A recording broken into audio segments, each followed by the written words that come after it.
Wishful thinkings हैं, dreams हैं, ये हो जाए तो ये हो जाएगा, खुद कुछ नहीं करना चाहते, other variables change and things change for us, ऐसा लगता है।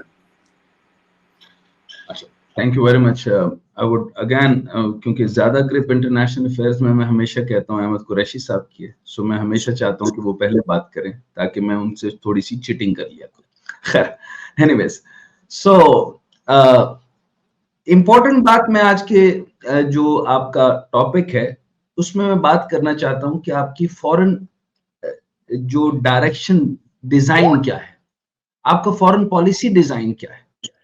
मुझे बहुत अफसोस से कहना पड़ा है कि निहायत पेचीदा मामलात, लद्दाख मैटर, 81 चेन और 26 पेट्रोलिंग पॉइंट जिनके अंदर उनकी सर्वेलेंस का इशू था, उनमें से 25 चाइना की सर्वेलेंस में थे और एक पॉइंट जो है वो इंडिया के पास शायद पार्शियल था। उसके बावजूद मैटर डिस्प्यूट जो था वो उन्होंने रिजॉल्व कर लिया, उन्होंने दोनों फौजें अपनी अपनी वापस बुला ली और मामलात को सॉल्यूशन की तरफ ले आए, मामलात सॉल्व हो गए। Reason economy. अगेन मैं हमेशा ये कहता हूं कि सबसे पहले तो इकोनॉमी है ना, मैं गरीब हूं तो मेरे ताल्लुक ना अमीर से होंगे ना मेरी कोई इज्जत करेगा, तो मेरी इज्जत नहीं है, मेरी जेब की इज्जत है। अब इस चीज को समझने से कासिर हो गया शायद पाकिस्तान। अच्छा, अब समझने की बात दूसरी ये है कि सारे रिलेशनशिप अगले जो बुनियाद बननी है वो मईशत पे बनी थी। यूरोपियन यूनियन जब बना था तो तब भी उसी मईशत की बुनियाद के ऊपर जो है वो यूरोजोन बनाया गया था और 27 मुल्क थे, 28 मुल्क थे, और जब ब्रिटेन ने उनकी बात नहीं मानी तो ब्रेक्जिट बन गया और वो ब्रिटेन जो है वो यूरोप से बाहर चला गया। और उसके बाद से हालात क्या मामलात बनते हैं आपके सामने। अच्छा, अब सबसे पहली बात कि मैंने आपको बारहा कहा कि हमारी जो पूरी फॉरेन पॉलिसी है ये जज्बात की बुनियाद पर है और पाकिस्तानी कौम भी जज्बात की बुनियाद पर है। इतनी ज्यादा जो है वो सेंसिटिविटी से भरी हुई कौम है। जिस तरीके से शाहरुख खान इश्क फरमाता है, पाकिस्तान इस तरह से फॉरेन पॉलिसी बनाता है।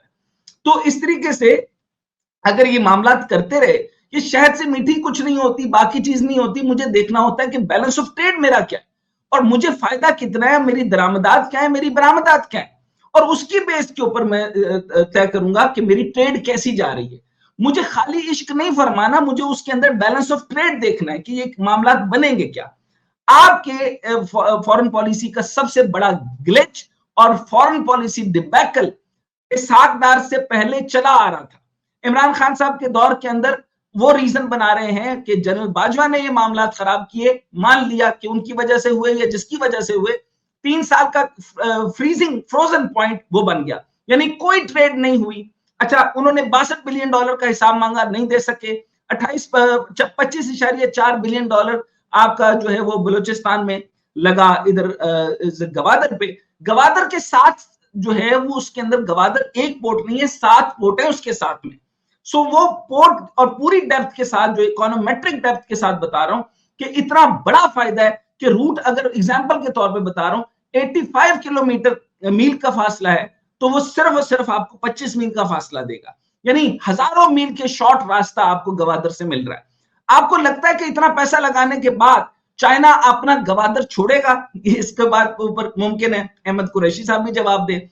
अच्छा, अगली बात, अफसोस के साथ ये कहना पड़ता है कि लास्ट नेल इन कॉफिन वो ये कि आपके इशआक डार साहब ने इतने गलत तरीके से पॉलिसी ली, यानी आपके साथ चाइना का आखिरी ताल्लुकात, जो कि वो जिसको कह रहे हैं कि उनका सब्र का पैमाना लबरेज हो चुका है और बस वो आखिरी मामलात में थे, वो फटना नहीं चाहते थे।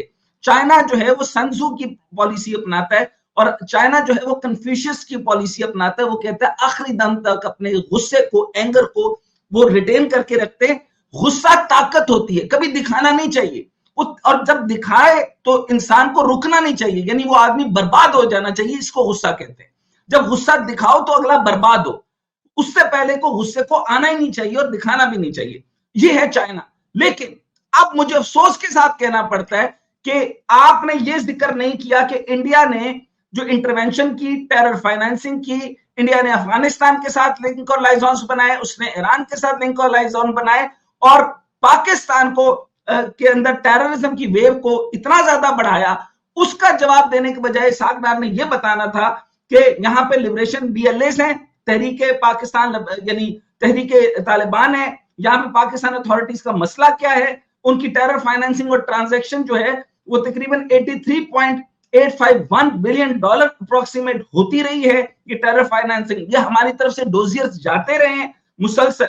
उसके बाद जो है वो पाकिस्तान ने बताना चाहिए था कि सीपैक कॉरिडोर के मामले के अंदर जो क्लेम है वो इन्वेस्टमेंट का 60 मिलियन जो था उसके अंदर उसको वॉयलेट करने के लिए 60 बिलियन डॉलर जो है, 60 मिलियन डॉलर नॉट बिलियन, इसको वॉयलेट करने के लिए, इसको बर्बाद करने के लिए, इसको तबाह करने के लिए इसका पूरा प्लान इंडिया की तरफ से इनपुट किया गया।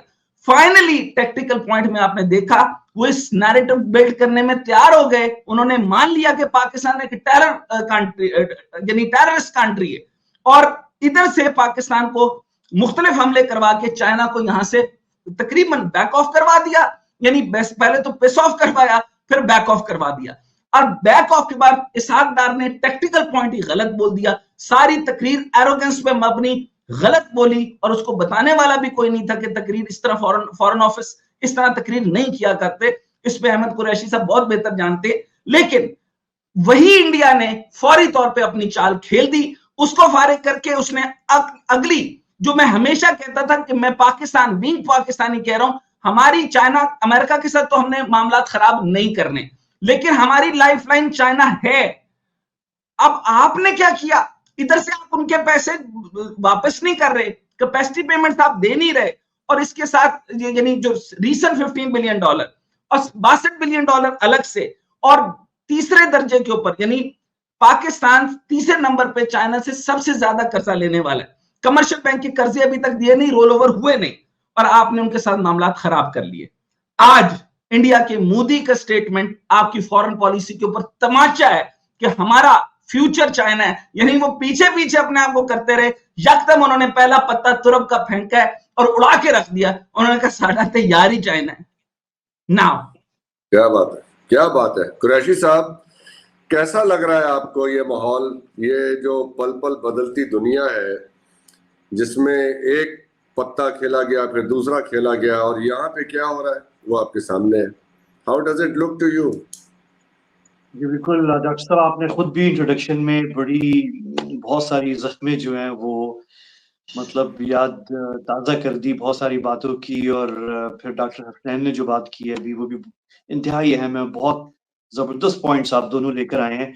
मैं मुख्तसरन पहली बात तो सिर्फ ये करूँगा कि वज़ीर ख़ारजा साहब जो है हमारे इशक़ डार साहब, बेसिकली उन्होंने तो तारीफ़ की थी, उनका मकसद जो है तारीफ़ करने का था। बेसिकली वो कह रहे थे कि जब वो गए वज़ीर-ए-आज़म साहब के साथ बीजिंग, तो चाइनीज़ सदर जो है वो उनसे ये कह रहे थे कि तमाम खतरात के बावजूद जो हमारे इंजीनियर्स को और जो चीज़ें जो अटैक्स हुए हैं, अगर कोई और मुल्क होता तो शायद हम आगे मामला नहीं बढ़ाते, पाकिस्तान जो है वो एक अलग है। बेसिकली उनका मकसद तारीफ़ का था। इस पे बहस ज़रूर हो सकती है कि जिस तरीके से कहा वज़ीर ख़ारजा साहब ने, क्या वो मुनासिब था कि आप ये कहें कि कोई मुल्क अपने शहरियों के कत्ल पर आपकी ज़मीन पर इतना अहमियत नहीं दे रहा, आपको ज़्यादा मतलब इस पे बहस हो सकती है।